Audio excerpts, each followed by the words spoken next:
n'est-ce pas? Tandis qu'à présent, elles se ressemblent toutes, du moins sur les couvertures des journaux. Mais alors, est-ce que vous pensez... Ah non, pardon, Hervé Lovic, oui. Mais dans la réalité aussi, il suffit de se promener dans les rues de Paris pour voir l'influence immense, non pas des journaux, mais particulièrement du cinéma. Vous vous rappelez très bien qu'après Lac aux Dames, où il y avait Mademoiselle Annabella et Mademoiselle Simone Simon, toutes les blondes françaises se sont mises à ressembler à Annabella et toutes les brunes à Simone Simon. Ces temps derniers, on a vu naître les petites franges. Vous voyez que tout ceci n'a aucun rapport avec les jambes. À Véronique Alec. Et ah non, Véronique Alec, ça n'a pas duré longtemps parce que ça n'allait à presque personne. Mais la petite frange de Mademoiselle Dominique Blanchard a fait vraiment le tour de Paris. Là, c'est un problème de mode éternel. Éternel.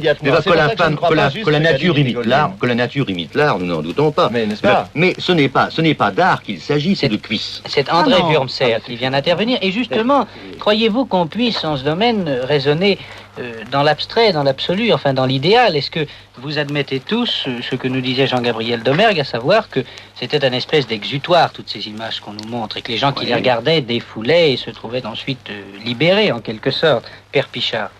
Je crois que c'est tristement vrai.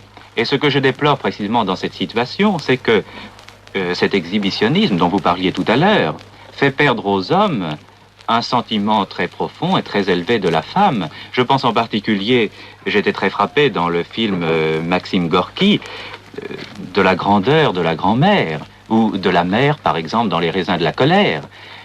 Et je crois que des femmes présentées de cette manière enrichissent les spectateurs qui assistent à un tel film, et que si on systématise d'une manière continue l'exhibitionnisme dont vous parliez tout à l'heure, petit à petit, on fait perdre aux hommes des richesses que la femme doit leur apporter.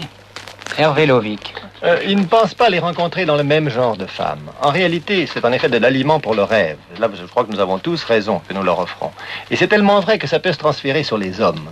C'est assez curieux, quand on a l'expérience des magazines, on le voit, à quel point, non seulement un certain type de femmes sur le public, mais même un certain type d'hommes. C'est au fond un aliment pour l'amour qu'on leur donne, ou pour ce qu'elles peuvent appeler ainsi, ce que les midinettes peuvent appeler ainsi.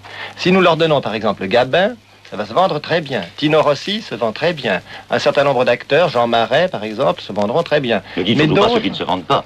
Mais je ne vais pas vous dire ceux qui se vendent moins ou qui ne se vendent pas parce qu'ils seraient furieux. Ce sont tout de même les jeunes premiers, c'est le ténor à roucoulade, c'est tout ce qu'on voudra. Et c'est aussi vrai en sens contraire pour les femmes que pour les hommes. Oui, mais pardon, permettez. Vous avez prononcé tout à l'heure un aliment à l'amour. Mais entendons-nous bien, l'amour, je pense en ce moment-ci à la thèse de Nigren sur l'éros et l'agapé, n'est-ce pas? Il y a deux sortes d'amour. L'amour de la littérature grecque qui est un amour érotique, un mendiant qui demande quelque chose. Et Nigren a fort bien montré dans sa thèse que dans l'Évangile et ce qu'a apporté la civilisation chrétienne, on emploie constamment le terme grec agapé, c'est-à-dire d'un amour qui se donne. Et il me semble qu'on réduit beaucoup l'amour quand on le fait consister uniquement en une délectation sensuelle à la vue de ces pin-up girls. Monocorde. Oui, et que c'est vraiment une diminution de civilisation, un appauvrissement considérable de la notion d'amour. C'est un retour au paganisme une fois de plus. Milly Goldin. Il me semble aussi que les femmes que nous voyons sur les couvertures des journaux ne représentent pas le type de femme actuelle. Nous savons tous que depuis ces deux guerres, la femme, toute belle qu'elle soit, a eu des soucis. Elle s'est anoblie. Oui, c'est une des formes, vous avez raison, M. Godin, c'est une des formes les plus basses de l'idéalisme que la pin-up girl. Parfaitement, il faudrait montrer cette idéal. La femme s'est anoblie par ses soucis. La femme s'est anoblie par tout ce qu'elle a souffert, car elle a souffert souvent autant et plus que des hommes. Oui, mais alors, permettez-moi de vous demander pourquoi. Et une certaine gravité est restée empreinte sur leur visage. Et nous ne la voyons nulle part. Lorsque nous voulons que toutes les femmes ressemblent aux femmes qu'on nous présente dans les films américains, aux Français, ce n'est pas... Non, américain, du reste. Ce n'est pas satisfaire notre idéal de la femme. D'accord. Certainement pas. Très bien, unanimité nette. Hervé Lovic.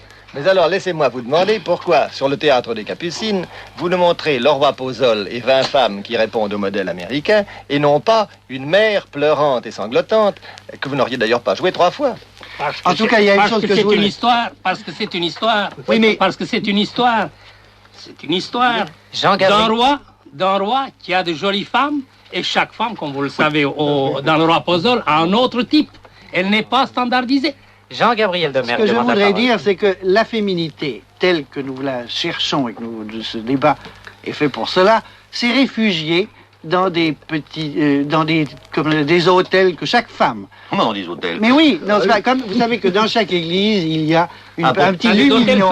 sans Non, âge. il y a des petits lumignons qui brûlent pour montrer que la foi persiste. Eh bien, la féminité est réfugiée dans certaines femmes qui sont tantôt une mère, tantôt une jeune fille, tantôt une femme, et ce sont celles-là les vraies femmes. Mais Ce ne oui, sont pas, la tandis que- féminité, elle est dans notre femme et non pas mais dans oui, la femme. mais, Bien moi, sûr. mais non, dans celle que nous aimons. Mais ce qui est Bien sûr. extrêmement curieux, c'est qu'elle est réfugiée dans très peu de femmes Mais qui Jean-Gabriel veulent bien. Domergue, vous avez si bien André raison. Wurmser. Vous avez si bien raison que vous rejoignez ce que disait Goldin, le père et moi-même tout à l'heure. Il s'agit là de la forme la plus basse de l'idéalisme, c'est-à-dire non pas de célébrer et de montrer une femme, mais la femme avec une prétendue majuscule qui identifie la femme à une paire de cuisses. Mais Mais quand tout à vous mon montrez avis, un tout à fait athlète, d'accord. ça serait la même chose. Alors non, car les raisons pour lesquelles vous regardez la photographie d'un athlète ne sont pas les raisons pour lesquelles la majeure Parce que partie vous des êtes lecteurs un homme. masculins d'un journal illustré regardent la paire de cuisses en question. Mais alors, pour les quelques minutes qui nous restent, nous pourrions peut-être revenir à la proposition de Mitty Goldin, qui nous disait, si je l'ai bien compris, que les magazines, enfin le théâtre, le cinéma, tout ce qu'on voudra, ne montrant pas en réalité la femme telle qu'elle est, il risquait de se produire une coupure entre l'imagination des lecteurs et la vie quotidienne. Enfin, C'est ces tellement gens vrai. vont se faire Bien une sûr. idée donnée d'un certain type de femme qu'ils ne rencontreront C'est jamais. tellement pratiquement. vrai que ceux que nous suivrons dans 100 ans, si nous voulaient voir la femme que d'après les journaux illustrés, la femme d'aujourd'hui, ils auraient une idée très fausse. Mais ne non, croyez je pas voudrais ça. redire un puisque mot je vais Hervé vous dire, Lovic, moi, mais c'est non, une je vais vous querelle dire une chose, je vais personnelle. vous mettre tout de suite là-dedans. Jean-Gabriel C'est que Domergue. quand au 18e, on vous parle du 18e, on commet d'abord cette erreur terrible, c'est de parler de Watteau. Et tout le monde voit la femme du 18e à travers Watteau ou à travers... Donc il y aura... Et ça ne veut pas dire que les femmes, les mères de famille ou les jeunes filles ressemblaient à ça. Les femmes du 1900, vous voyez tout ça à travers Chéret. À cette Quand vous voyez époque, à il y l'heure avait qu'il un est- privilège. Mais non, On mon ne cher, voyait que des princesses. Quand vous voyez à l'heure qu'il est une chose 1900, on déguise les femmes en Chéret, n'est-ce pas, la forme de Chéret. Il n'y en a jamais une comme ça, il a créé un style. Or, le style, à l'heure qu'il est, que vous le vouliez ou non, ça sera ces femmes-là que l'on habillera dans 30 ou 40 ans ou 50 ans, quand on refera Occupe-toi d'Amélie de l'époque, on l'habillera comme les Eh Piments. bien, les gens auront une idée aussi fausse de notre époque que nous en avons une idée, fausse du 18e Mais siècle. voilà. André Wurmser. Bien sûr, mais moi je voudrais liquider une petite querelle personnelle avec Hervé Lovic. Hervé Lovic disait tout à l'heure que la vie parisienne et les journaux similaires avaient disparu un peu après, assez sensiblement après, la guerre de 1918. C'est juste. Mais justement, cela tient à mon sens à ce qu'une certaine santé, qui n'existait pas antérieurement, s'est établie dans les rapports entre les jeunes gens et les jeunes filles, entre l'homme et la femme. Et alors, dans ce cas, puisque nous avons atteint, et puisque nous sommes en train d'atteindre à cette santé, qu'avons-nous besoin d'une importation de pornographie de remplacement? Hervé Voilà Lovic. comment je voulais poser le problème. Je ne considère pas qu'il soit pornographique de montrer une chose comme elle est.